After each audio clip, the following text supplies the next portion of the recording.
Operating profit पिटॉस्की score समझ आया था किसी को?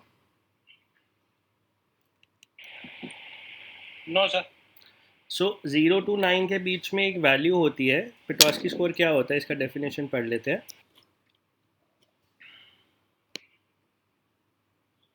ठीक है, this Piotroski score is use to determine the best value stocks. Value पता चलती है कि किसी स्टॉक की वैल्यू सस्ती है या महंगी है। जैसे मैंने आपको बताया था, price to earning, price to book, market cap to GDP. ये तीन फैक्टर्स यूज होते हैं to check if something is expensive और something is cheap. Piotroski score is also another factor to which can be use to check. अगर Piotroski score का एक formula होता है, उस फॉर्मूला की मैं डिटेल में नहीं जा रहा बिकॉज हमें पेट्रोस्की स्कोर किसी स्टॉक का फाइंड आउट नहीं करना पड़ता, हमारे पास ऑलरेडी होता है वो नंबर।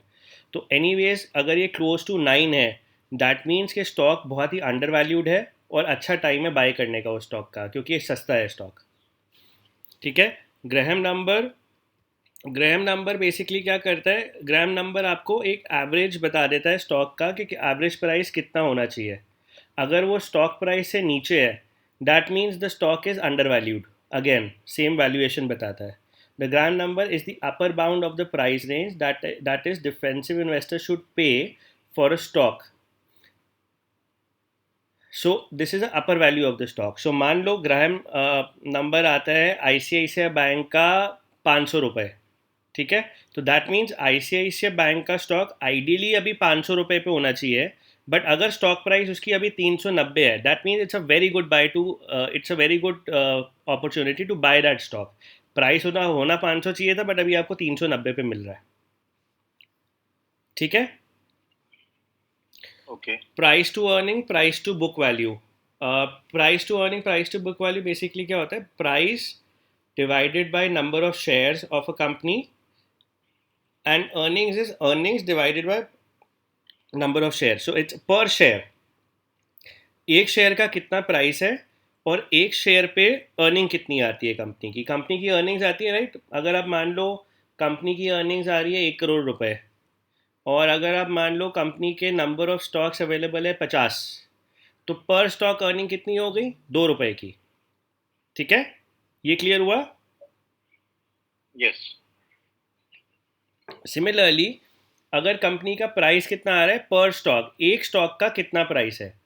आईसीआईसीआई बैंक का एग्जांपल ले लेते हैं। अगर 390 का स्टॉक है, तो एक स्टॉक का प्राइस 390 है। सो प्राइस जो हो गई एक स्टॉक की 390 हो गई।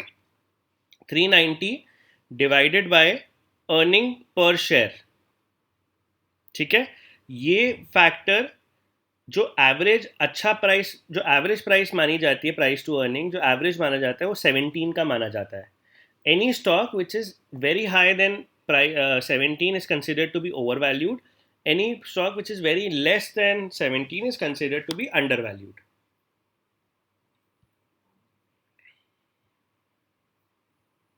Let's take an example of the stock.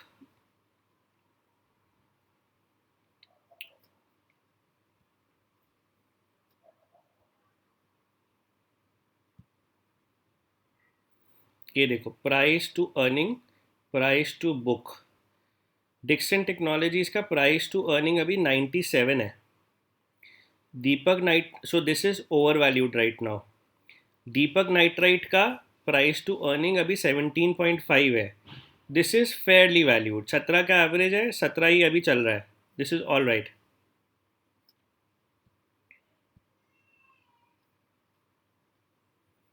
और किसी का देखते हैं, लेट अस सी। टाटा मोटर्स का प्रोबेबली बहुत कम होगा। टोरेंट पावर 13 पे मिल रहा है आज, 13 की प्राइस टू अर्निंग पे। 1.83 का book, price to book value. Price to book value का एवरेज इज 2.5 अप्रॉक्सीमेटली। अगर उससे ऊपर है तो महंगा है, 2 से नीचे है तो सस्ता है स्टॉक।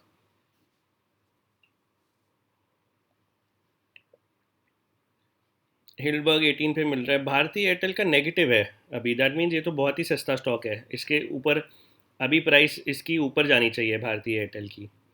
गुजरात पीपा पोर्ट लिमिटेड 14.71। वर्लपूल की प्राइस टू अर्निंग 94 है, दैट मीन्स ये बहुत ही ओवर वैल्यूड है अभी। This should correct in the future. Procter and Gamble hygiene 76। कुछ स्टॉक्स होते हैं जो हमेशा महंगे रहते हैं। ठीक है। सो ऐसा कोई थंब रूल नहीं है कि महंगा स्टॉक नहीं लेना, सस्ता नहीं लेना। कुछ स्टॉक होते हैं जो वैल्यू ड्रिवन होते हैं, जो हमेशा महंगे रहते हैं। अभी जैसे प्रॉक्टर एंड गैम्बल हाइजीन है, इसका प्राइस टू अर्निंग हमेशा 60-70 के आसपास ही रहता है। ठीक है, किसी का 222 भी है, एलगी इक्विपमेंट्स का 222 है price to earning. So all of these are price to earning. Tata Motors का भी नेगेटिव है, सो दैट मीन्स ये अंडर प्राइस्ड है काफ़ी, बहुत सस्ता मिल रहा है आजकल स्टॉक। ठीक है, so price to earning mainly आपका price to book value valuation find करने के लिए है कि सस्ता मिल रहा है महंगा मिल रहा है।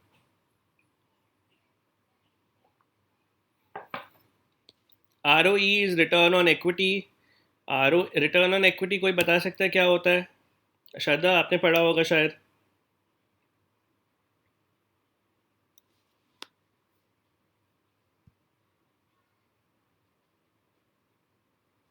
Hello.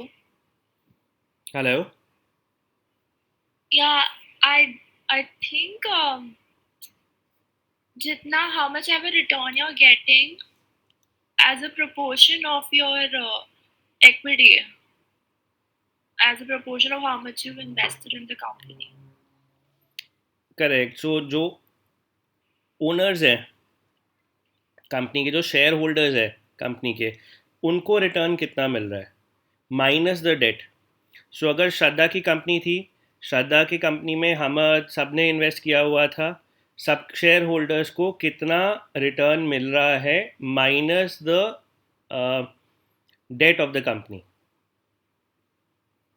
That is return of equity.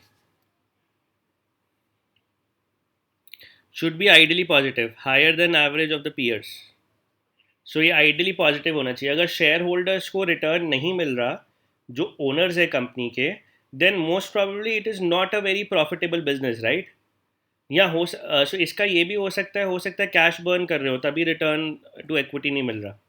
But ideally it should be positive. That's why कई जगह पे आप देखोगे लिखा हुआ है exactly that it should be price to earning growth should be less than 1 for sure. कहीं पे हम लोगों ने आइडियली यूज़ करा है because it is not true in all the situations. ठीक है, similarly return to debt to equity. Debt to equity क्या होता है? कितना डेट है कंपनी का और कितना खुद का पैसा लगाया ओनर्स ने। मान लो श्रद्धा की कंपनी में हमने 1 करोड़ लगाया था सबने मिलके, आईसीआईसीआई ने लोन 2 करोड़ का दिया हुआ है, तो डेट टू इक्विटी कितना हो गया? 2:1, right? So 2:1 is also good. यहाँ पे हमने वैल्यू लिखी हुई है 2:1, एवरेज चलता है, इतना डेट तो चलता है कि 1 करोड़ का खुद लगाया है, 2 करोड़ बोरो करा है। बट 1 करोड़ का खुद लगाया है और 10 करोड़ बोरो किया है, देन दैट मीन्स कि कंपनी का डेट बहुत ज़्यादा है। Any company which is debt free is always good. 1:1 is pretty good, right? अगर 1 करोड़ लगाया था और 1 करोड़ ही लोन लिया तो 1:1 हो गया, दैट इज़ वेरी गुड। उतना तो और 2:1 भी is also good, but 10:1 is very high. So debt to equity भी देखना चाहिए हम लोगों को कि कितना डेट टू इक्विटी है स्टॉक में, कितना डेट लिया हुआ है स्टॉक कंपनी ने।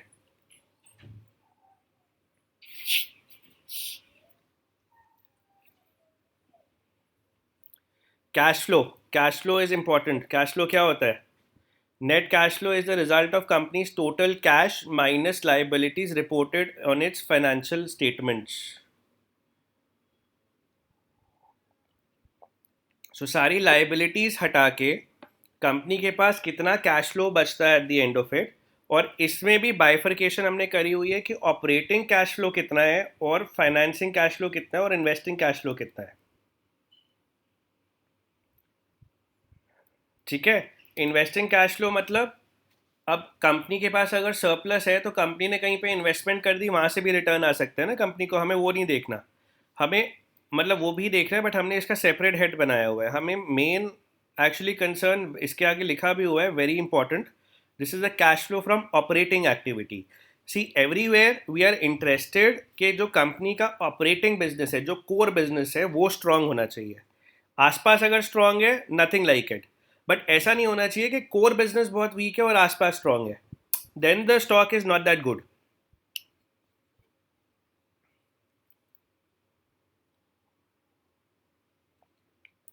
Then again MFI, RSI, MACD, ये तीनों MFI RSI तो हमें अगेन वैल्यूएशन बताते हैं. सो इफ इट इज़ 20 और बिलो इट इज़ ओवरसोल्ड और under valued. 80 and above is overbought or overvalued. Similarly, RSI,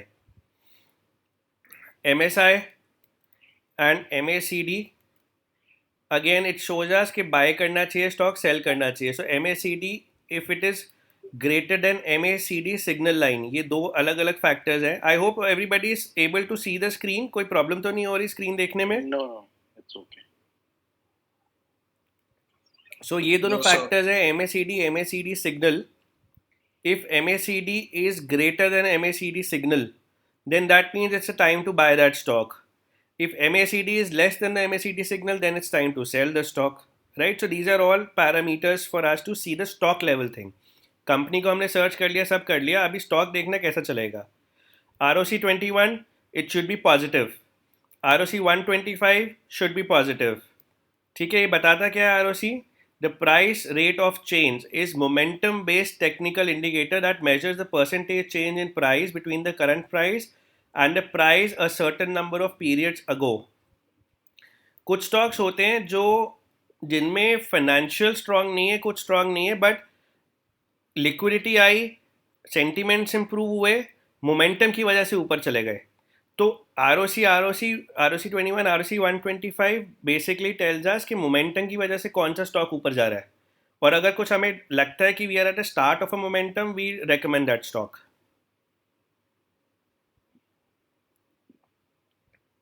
Similarly, ATR, ADX, these are also stock-based indexes. ये क्या होते हैं? I think you can study about them. I'll forward you the Excel. यहाँ से promoter holding से institutional holding, all of these are liquidity-based indicators.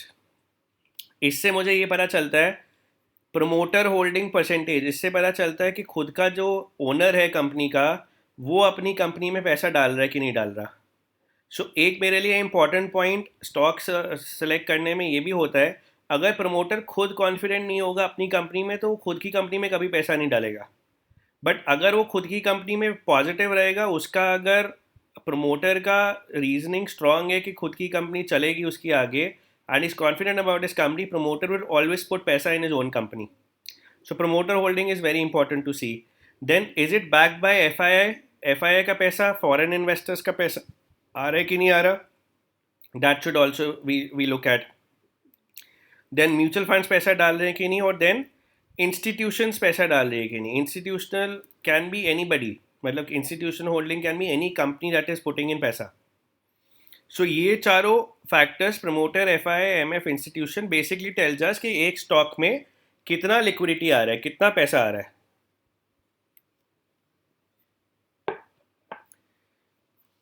Example भी देख लेते हैं. मान लो मुझे FII होल्डिंग देखनी है.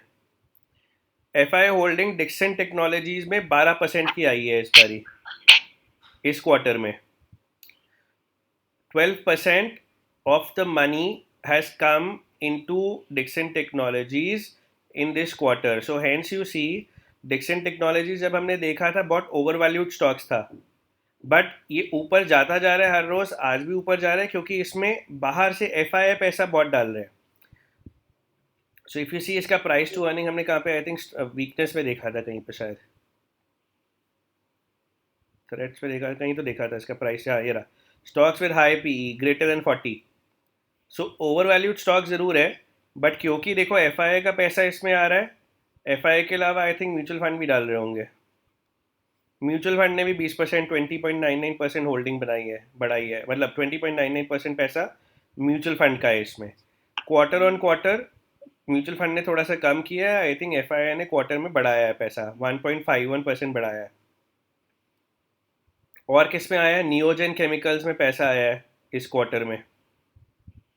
ठीक है, इंडिया मार्ट में आया है पैसा FIS का. काफ़ी पैसा इसमें आया है MC मल्टी कमोडिटी एक्सचेंज में आया है, MCE में. 5.24 जुबिलेंट फूड वर्क्स, डोमिनोज में पैसा आया है काफ़ी. HDFC life insurance, ICICI life insurance. So इन सब के स्टॉक्स आप देखोगे have started going up because इतना पैसा इसमें आ रहा है इन स्टॉक्स में. किस में से निकला है? सीएंट इंडिया में से काफ़ी पैसा निकला है एफआईआई का, 9.14% निकला है अप्रॉक्सीमेटली। अशोका बिल्डकॉन में से थोड़ा बहुत Can निकला you है show me पैसा। the technicals for carborundum? Hmm. Can you show me the technicals for carborundum? अभी गया था ना यहाँ पे नीचे, यहीं पे गया था. कार्बोरंडम आर यू होल्डिंग क्या? I'm holding that. अच्छा, तभी you want to see. Hold on. Carborundum कहाँ पे है? Last में था. ये रहा. Hold on, हाँ. 0.06% इंक्रीज हुआ है। अच्छा, and ये last वाला क्या पैरामीटर है? This is 4 quarters. 4 क्वार्टर्स में कितना इंक्रीज हुआ है? Stock price. नहीं, FII holding. FII holding. These are all three sir, are. ये कौन से सेक्टर का है ये? क्या चीज़? कार्बोरंडम? हाँ जी। Chemicals. कार्बोरंडम केमिकल कंपनी है मेरे ख्याल में। ओके। ठीक है, सो यहाँ से मैं एफआईआई का पैसा देख सकता हूँ। म्यूचुअल फंड कहाँ पे पैसा डाल रहे हैं? म्यूचुअल फंड रैलीज इंडिया में डाल रहे हैं 1.29%। म्यूचुअल फंड और कहाँ पे डाल रहे हैं? भारतीय एयरटेल में डाल रहे हैं पैसा mutual funds. Kotak Mahindra bank में डाल रहे हैं, मिंडा इंडस्ट्रीज़ में डाल रहे हैं। ठीक है, सो यहाँ से आपको इन सब में से, इन फैक्टर्स से लिक्विडिटी पता चलती है सबसे। ठीक है, so all these factors are liquidity driven. आपने कंपनी की बैलेंस शीट स्टडी कर ली, आपने स्टॉक स्टडी कर लिया, आपने लिक्विडिटी स्टडी कर ली। उसके बाद कम्स कि मार्केट में क्या सिनारियो है, मार्केट में क्या ब्रोकर्स जो है क्या टारगेट दे रहे हैं उस प्राइस का। What are the brokers thinking? Upgrade अगर करते हैं टारगेट को, that means the stock will go up. If they don't upgrade, downgrade करते हैं, that means they are expecting it to go down. So example के तौर पे ये सब इनको लगता है, ब्रोकर्स का जो एवरेज एस्टिमेट है कि ये सब स्टॉक्स थोड़ा सा नीचे आने वाले हैं। कोई स्टॉक ऊपर जाने वाला है इनके हिसाब से?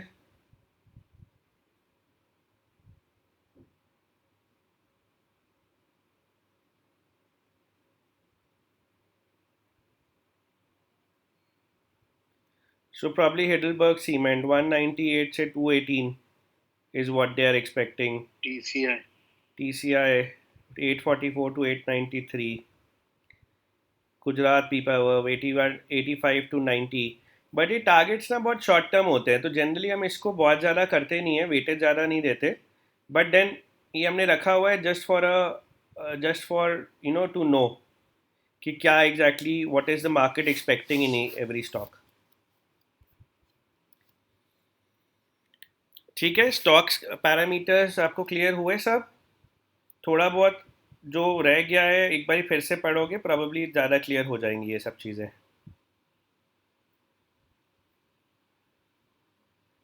सो trend line is the software that you can use for analyzing all of this.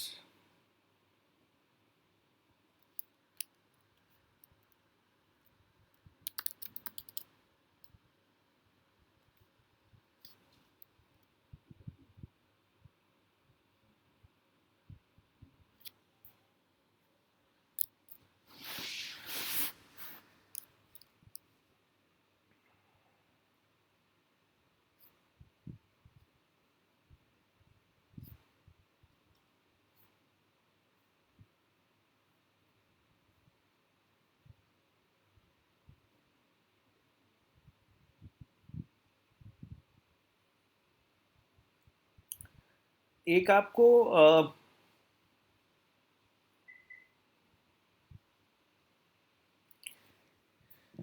कुछ इन्वेस्टर्स आपको मिलेंगे जो बोलेंगे एफडीज, जो एफडीज के इन्वेस्टर होंगे जिनको फिक्स डिपॉजिट्स बहुत अच्छे लगेंगे। We as a company we don't promote anybody and neither do we believe in fixed deposits, but because according to us fix deposits में जो आपको पोस्ट टैक्स रिटर्न आता है that is even lesser than the average inflation, तो you actually degrow your money in F rather than growing your money in F.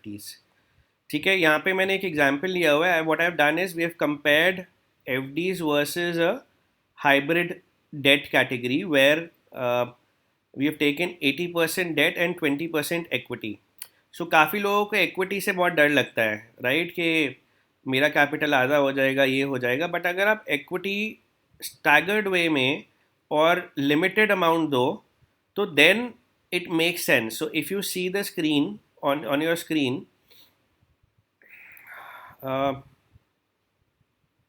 यहाँ पे FD का return हमने 8% लिया हुआ है बिकॉज आई थिंक थोड़ा सा ओल्ड है ये मॉड्यूल। अभी कुछ आजकल 5.5% चल रहा है, but let's take it at 8% also. 8% का अगर कि कोई इन्वेस्टर जो आपके साथ, जो आपके क्लाइंट्स होंगे या जो क्लाइंट्स को आप अक्वायर करोगे, मोस्टली तो वो 30% टैक्स ब्रैकेट में होंगे। ठीक है, तो अगर आप 8% में से, अभी ये टॉप रो जो है वो एफडी की है, अगर आप 8% में से 30% इनकम टैक्स में दे आप दोगे, थोड़ा ऊपर देखोगे ना एफडी वर्सेस हाइब्रिड डेट, तो वहां पर कैलकुलेशन 6.25 के हिसाब से बताई हुई है। कहाँ पे? Above the table. That's post tax ना? हाँ, 6.25 बताया हमने pre tax return, and then फिर 30% माइनस कर दिया, तो this is a more relevant calculation for this time. But ये नीचे टेबल ठीक नहीं करी ना हमने। हाँ, कोई बात टेबल नहीं, में हम रिटर्न दिखा सकते हैं, ऊपर फिक्स्ड डिपॉजिट के रिटर्न ऊपर से आप ले लो। चलो आज का कैलकुलेट कर लेते हैं। आज एक्चुअली आज एसबीआई का एफडी जो है 5.5% पे मिलता है। ठीक है, 5.5%, 5.5, 30% इसमें से माइनस कर दो, तो पोस्ट टैक्स रिटर्न आपका बचा 3.85 का इन एन एफडी। इन्फ्लेशन जो पब्लिश होती है वो अलग होती है, जो हमारी डे टू डे लाइफ की इन्फ्लेशन होती है वो जनरली हम 7% लेते हैं। तो एक्चुअली आप एफडी में डाल के आपका पैसा, क्योंकि इन्फ्लेशन 7% से पॉजिटिव है, आपका जो पैसा पड़ा हुआ 3.85 दे रहा है, तो एक्चुअली आप -3% पे चल रहे हो देखा जाए तो। Your investment should ideally beat inflation, right. So 3.85 पे अगर हम कैलकुलेट करते हैं, मान लो किसी ने 100 रुपये डाले, 3 साल का हम कैलकुलेट कर रहे हैं, we are comparing F D to a 80-20 kind of a hybrid debt.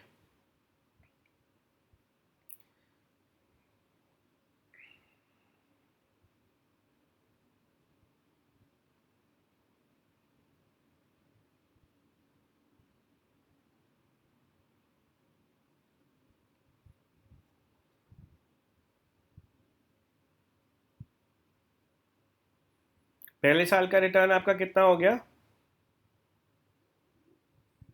पहले साल आपके 100 रुपये 103.85 बन गए। सेकेंड ईयर में 3.85 का कैलकुलेट करते हैं रिटर्न, 107.84 बन गए। इस पे फिर से कैलकुलेट करते हैं, 3 साल में आपके 100 रुपये के 112 रुपये बन गए। ठीक है, this is a return of an FD.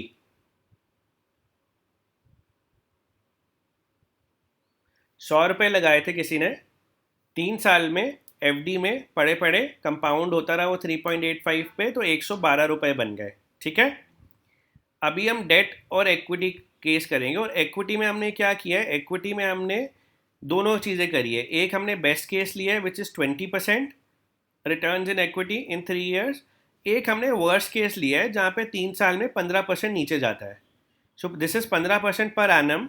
तो what we are saying is आज सेंसेक्स 38% पे है, 38,000 पे है, 38,000 से 19,000 पे आ गया, ऑलमोस्ट 19-20 हज़ार पे आ गया। एक हमने वो केस लिया है, और एक केस हमने लिया है 20% इंक्रीमेंट एवरी ईयर। सो मतलब 38 से अराउंड 50-55 पे पहुंच गया सेंसेक्स अप्रॉक्सीमेटली। एक केस वो लिया है हमने। और डेट के रिटर्न हमने यहाँ पे 9% लिए, क्योंकि एफडी का रिटर्न भी नीचे गया है, तो हम डेट का रिटर्न भी थोड़ा सा कंजर्वेटिव 8% ले लेते हैं। सो डेट हमें कांस्टेंट रिटर्न देगा। तो जो हमारा 80 रुपीज़ है, 80 rupees goes into debt and 20 rupees goes into equity. हाँ राकेश, मेरे साथ एक बारी कैलकुलेट करियो प्लीज़. 80 रुपीज़ इन, और जो डेट है, डेट पे क्योंकि हमने इंडेक्सेशन किया था अप्लाई, तो इंडेक्सेशन के बाद डेट में टैक्सेशन कुछ ज़्यादा नहीं आता, 4-5% का टैक्सेशन आता है अप्रॉक्सीमेटली. ठीक है, यहाँ टैक्स फ्री आता है मोस्ट केसेस में. बट ठीक है, हम इसको 7.5 पे ले लेते हैं पोस्ट टैक्स डेट को. ठीक है, सो 80 इंटू 1.075, 86 into 1.075 into 1.075. सो 3 सालों में आपके जो 100 रुपये आपने लगाए थे, 80 रुपीज़ से ऑलमोस्ट 99.38, ऑलमोस्ट आपका कैपिटल तो रिकवर हो गया, आपकी कैपिटल को कुछ नहीं हुआ यहाँ पे. ठीक है, जो आपने 20 रुपये इक्विटी में लगाए थे उसका बेस्ट केस और वर्स्ट केस निकाल लेते हैं. राकेश, एक बार इसको याद रखियो प्लीज, 99.38. ठीक है सर. ठीक है, तो डेट में 80 रुपीज़ हमने लगाए हैं, उससे हमें 99.38 रुपीज़ मिले हैं. इक्विटी का बेस्ट केस पहले कैलकुलेट करते हैं, विच इज़ 20%.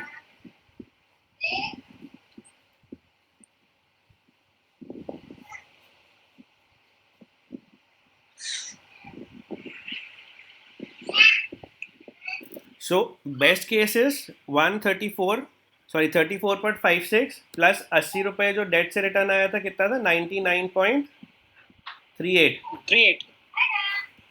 तो हमें जो एफडी में 112 रुपये मिले थे 3 साल बाद, 80-20 भी अगर हम रखते हैं तो हमें 134 रुपये मिलते हैं, much higher than FD.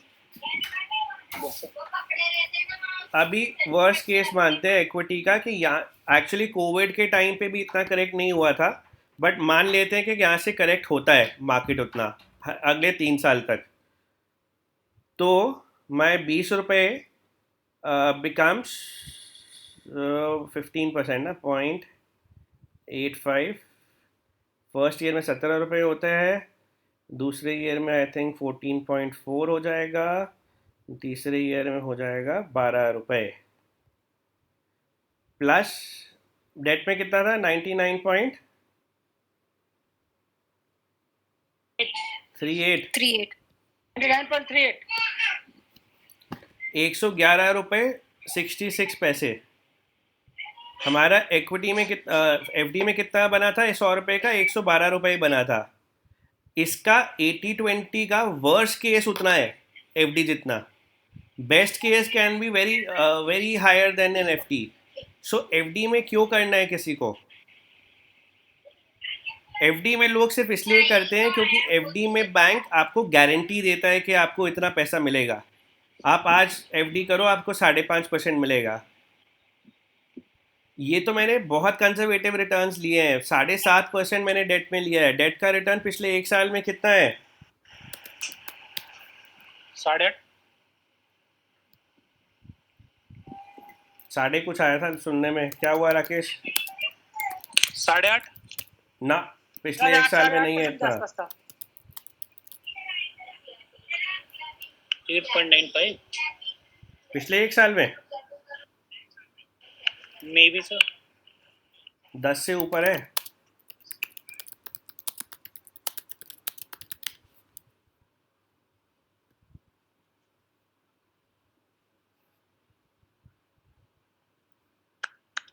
One year return. This is a 100% debt fund, ICICI Prudential short-term fund. 1 year return has been 10.11. 2 year return is about 9.76. 10 साल का रिटर्न भी 8.5% है. अभी तो हमने 7.5% लिया है यहाँ पे, तो हमने डेट का भी रिटर्न इतना कम लिया है, 7.5%. इक्विटी भी हमने बोल दिया कि 3 साल में 15% से नीचे जाएगा हर साल, तब भी एफडी से बेटर रिटर्न आ रहा है इसमें. एफडी से बेटर मतलब वर्स्ट केस में एफडी जितना ही आ रहा है, बेस्ट केस में एफडी से मच हायर आ रहा है. तो एफडी में कोई क्यों करे? अगर कोई कंजर्वेटिव भी बहुत ज़्यादा क्लाइंट है, मान लो उसको एफडी के अलावा कुछ नहीं करना है, उसको इक्विटी के अलावा कुछ इक्विटी लेना ही नहीं है, तब भी अगर वो 100% डेट में डालेगा तो इक्विटी से मच बेटर रिटर्न आएगा उसके पास, सॉरी उसके एफडी से मच बेटर रिटर्न आएगा उसके पास. सर हाँ जी, सर अगर किसी को इन्वेस्ट करना है तो एफडी में करेगा या आरडी में करेगा? कहीं पे नहीं करेगा दोनों में से। इक्विटी में करेगा।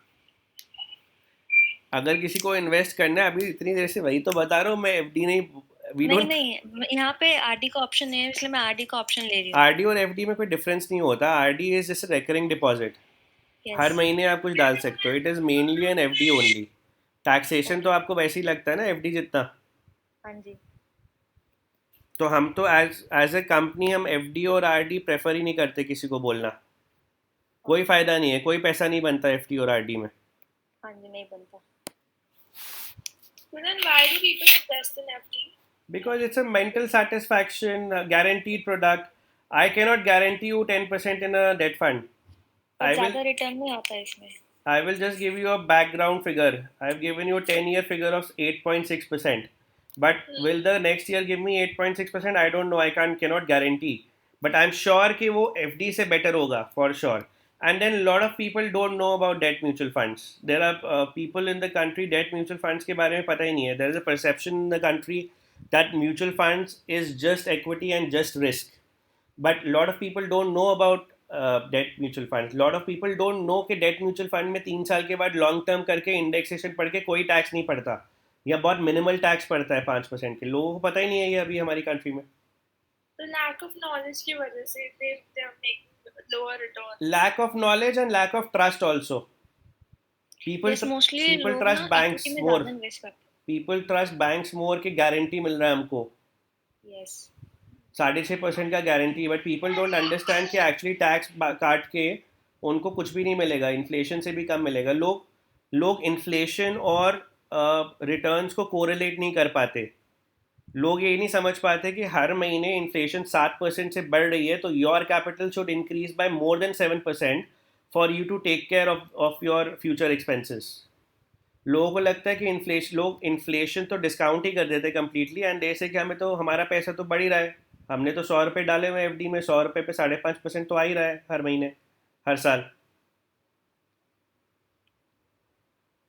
Plus lack of patience also. So अगर हम ये पहला वाला सिनारियो देखें, अभी रेट्स पे नहीं जाते, but we just look at this first scenario, first year. उसने 100 रुपये लगाए थे, 100 रुपये में से 80 का तो 87 हो गया, बट यहाँ पे 20 रुपये का 17 रुपये हो गया। तो एक्चुअली फर्स्ट ईयर के बाद 100 रुपये का 104 रुपये बना उनका, correct. 87.2 plus 17, 104। So first year के बाद ही पेशेंस लूज हो जाती है लोगों की। दे से कि यहाँ पे तो 4% का ही रिटर्न आया है, एफडी में डालता तो मैं एटलीस्ट मेरे को 5.5% तो मिलता है, तो बेकार है, निकालो इसको। People don't wait till 3 years. The advantage of this particular thing is after 3 years. If you compare after 3 years, you will be better than an FD. But people lose their patience over here 1.5 years.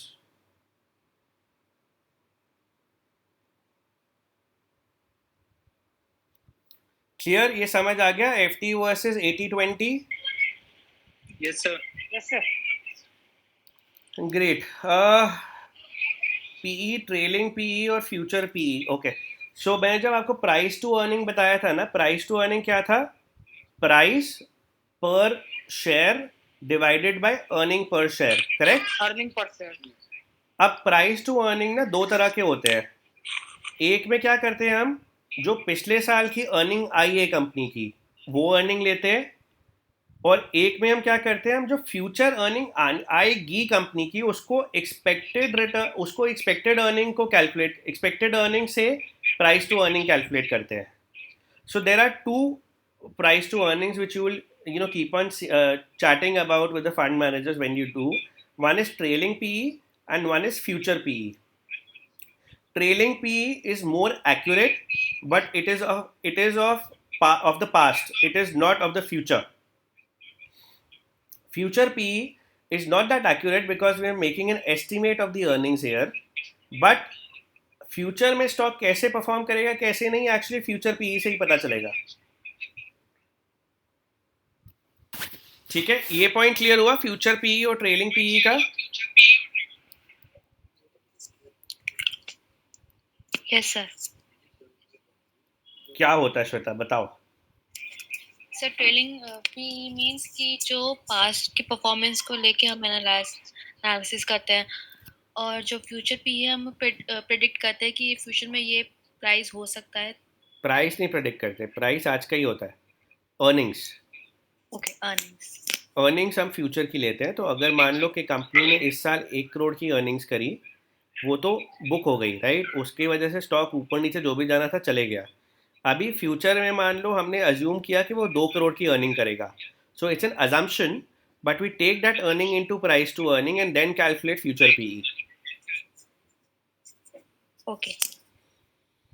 ठीक है। Then mutual funds में कुछ plans होते हैं, active and passive funds. पता है क्या होते हैं आप लोगों को? नहीं सर। So passive funds are funds जहाँ पे फंड मैनेजर कुछ नहीं करता, जो इंडेक्स में स्टॉक है, जैसे उसको इंडेक्स फंड्स भी बोलते हैं। जो निफ्टी में 50 स्टॉक्स है, जो जो वेटेज के साथ है, वो as it is mutual fund में ले लेता है अपने, और कुछ नहीं करता। तो ऑब्वियसली जो पैसिव फंड्स है, जिसको हम इंडेक्स फंड्स भी बोलते हैं, उसमें अल्फा ज़ीरो होगा। क्योंकि अल्फा तो वो तभी कमाएगा ना जब कोई डिफरेंट स्टॉक लेगा।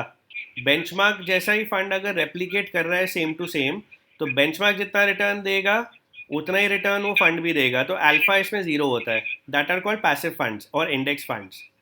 बट वी फील, जो भी हमने अपनी रिसर्च करी है, कि इंडिया में जो फंड मैनेजर्स हैं वो स्टॉक्स को सही टाइमिंग पे बेच के, खरीद के, और कुछ स्टॉक्स ऐसे आइडेंटिफाई करके जो बाकियों ने नहीं आइडेंटिफाई करे हुए, कुछ ना कुछ अल्फा ज़रूर जनरेट कर देते हैं। जैसे हमने मिराई एसेट का भी देखा।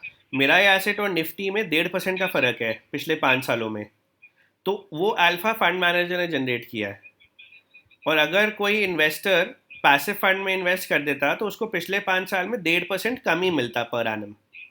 सो that is why index funds, जब भी कोई हमें बोलता है, we tell them that alpha zero है, और बाकी फंड्स में अगर अल्फा है, तो why go for a index और a passive fund, go for active funds, जहाँ पे फंड मैनेजर एक्टिवली उसको मैनेज कर रहा है। क्या होता है, इकोनॉमिक टाइम्स में ना एक बड़ा सा आर्टिकल आ जाता है that invest in index funds. क्योंकि इस पे इंडेक्स फंड में क्या है, क्योंकि फंड मैनेजर उसको एक्टिवली मैनेज नहीं कर रहा, तो एक्सपेंस रेशो उसका बहुत ही कम होता है। Expense ratio would be about 0.5, 0.3, 0.4%। क्योंकि उसको एक्टिवली तो मैनेज करना नहीं है, दिमाग तो लगाना नहीं है ना, रिसर्च करना है। जैसा जैसा इंडेक्स है वैसे वैसे परसेंटेज में स्टॉक्स ले लेने हैं बस।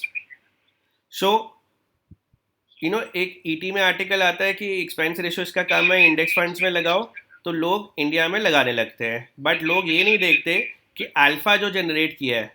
अभी हमने सुबह एक एडलवाइस स्मॉल कैप फंड का देखा था। एडलवाइस स्मॉल कैप फंड ने 10% का अल्फा जनरेट किया है। अगर आपने इंडेक्स फंड में लगा के 0.5% का एक्सपेंस रेशो बचा भी लिया, दूसरी तरफ आपने एक एक्टिव फंड्स में ना लगा के 10% गवाए भी तो है ना। So people don't understand that. So there we get a lot of investor queries कि हम passive funds में क्यों नहीं डालते, active funds में क्यों डालते हैं। हम active funds में इसलिए डालते हैं because we need to get more returns from the market, and we need an expert who can decide all of this.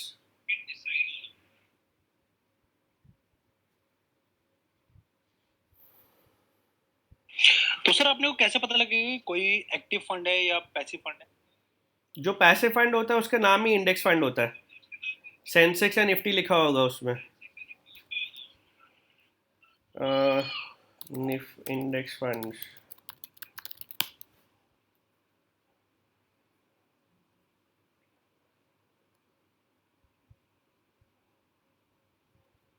ये देख, Tata index Sensex fund, HDFC index Sensex fund, Nippon India index Sensex fund, India IDFC Nifty fund, UTI Nifty index fund. तो इसमें सबके Nifty और उसके index लिखे होते हैं कि कौन से इंडेक्स को फॉलो करता है। ठीक है। Okay sir, current value means इसका एक फंड के लिए इसके एक शेयर की वैल्यू कितनी है? क्या सर करंट वैल्यू की कहाँ लिखा है करंट वैल्यू? सर लिखा है करंट वैल्यू 7.53. ये पता नहीं क्या है 7.53.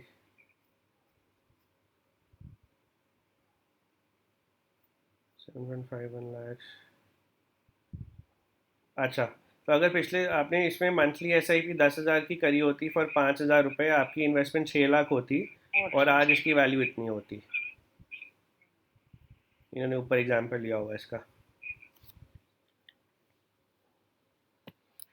ठीक है. देन आपको कुछ इन्वेस्टर से रेगुलर और डायरेक्ट प्लान के बारे में भी पूछा जाएगा. रेगुलर प्लान क्या होता है? रेगुलर प्लान में it involves a advisory company like us who can decide on behalf of the client कि कौन सा फंड या कौन सा स्टॉक अच्छा है या बुरा है या किस में डालना है. डायरेक्ट प्लान में it is directly with the mutual fund companies, we are not involve. So obviously expense ratio का दोनों में डिफरेंस होता है. Regular plan is 2.5% expense ratio for example, तो डायरेक्ट प्लान में 1.5% होगा. But we always believe in the fact that वो जो 1% है, जो डिफरेंशियल है, हम अपनी एडवाइजरी से we carry cover on to that. Example के तौर पे हम लोगों ने काफ़ी इन्वेस्टर्स का एडलवाइज टेक्नोलॉजी फंड में पैसा डाला था कुछ, आई थिंक फरवरी में.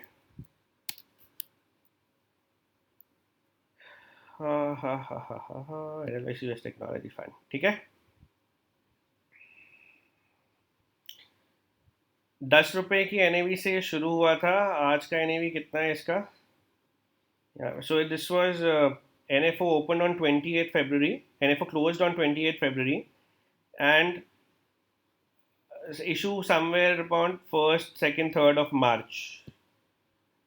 ठीक है. वैल्यू रिसर्च पे देख लेते हैं इसका. So since March, this fund has given a return of approximately 42%, 42-43%. इसका NAV 10 रुपये था, आज 14.29 है, तो it's actually 43%, 42.95% kind of a return in this fund. Since inception यहाँ पे लिखा नहीं हुआ शायद return, but you can, I think you can calculate it from the NAV only.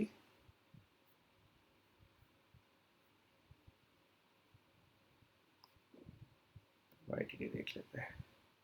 सो ये यहाँ से शुरू हुआ था 0 से. आज इसका return is close to actually 54.75% का है in August from March till now.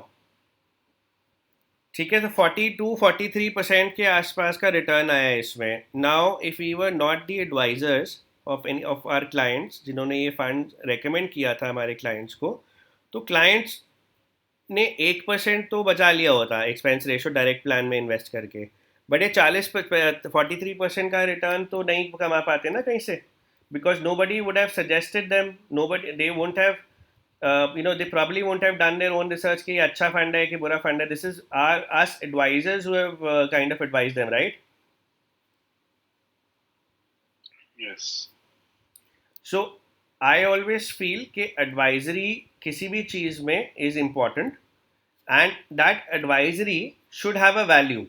So for example, मैं अगर अपनी advisory से उनको 0.5% भी एक्स्ट्रा नहीं कमा के दे रहा, then it makes sense to go for direct, क्योंकि 1% वो बचाते हैं, मैं तो कुछ कमा के नहीं दे रहा. बट अगर मैं अपनी advisory से उनको 40-45% का रिटर्न कमा के दे रहा हूँ as compared to let's say 1% differential, तो अगर डिफरेंशियल है भी तो क्या फ़र्क पड़ता है ना.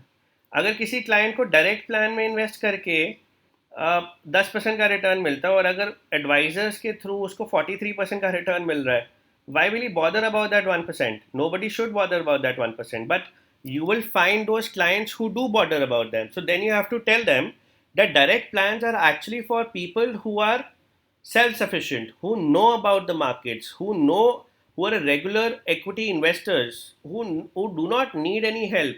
वो सॉर्टिनो रेशो भी जानते हैं, शार्प रेशो भी जानते हैं, MACD सिग्नल भी जानते हैं, ऑपरेटिंग प्रॉफिट्स ये सब निकालना खुद जानते हैं. देन उनको ज़रूरत नहीं है एडवाइजर्स की. But in our country we still have a lot of people who do not know about all of these. So in our country we need advisors. So that is why जो भी आपको direct plan का मिले, हमें बहुत सारे clients मिलते हैं जो डायरेक्ट में होते हैं. There are in fact clients who shifted that direct portfolio also to us. Some of those clients are mapped to you, Hamad, actually, who felt कि डायरेक्ट पोर्टफोलियो में मुझे उतना रिटर्न नहीं आ रहा, probably एडवाइजर्स के थ्रू मुझे बेटर आएगा. तो there are actually clients have come to us from a direct portfolio. ठीक है. So fiscal deficit, current account deficit, मैंने ये सब कल आपको बता दिया था. इंश्योरेंस रह गया, लोन्स रह गया, बहुत कुछ रह गया यार अभी तो.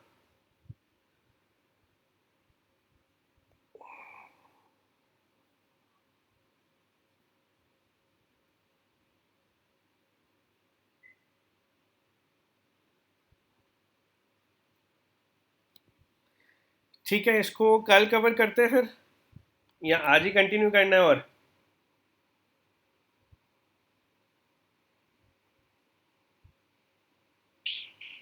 कल मॉर्निंग में. ठीक है. सो कल मॉर्निंग में करते हैं इसको. 11 o'clock का टारगेट रखते हैं.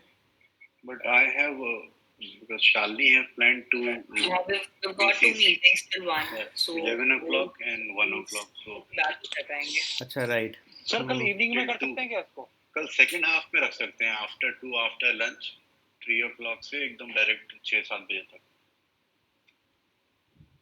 ठीक है, 3 o'clock रख लेते हैं. 3 o'clock is comfortable for all ना?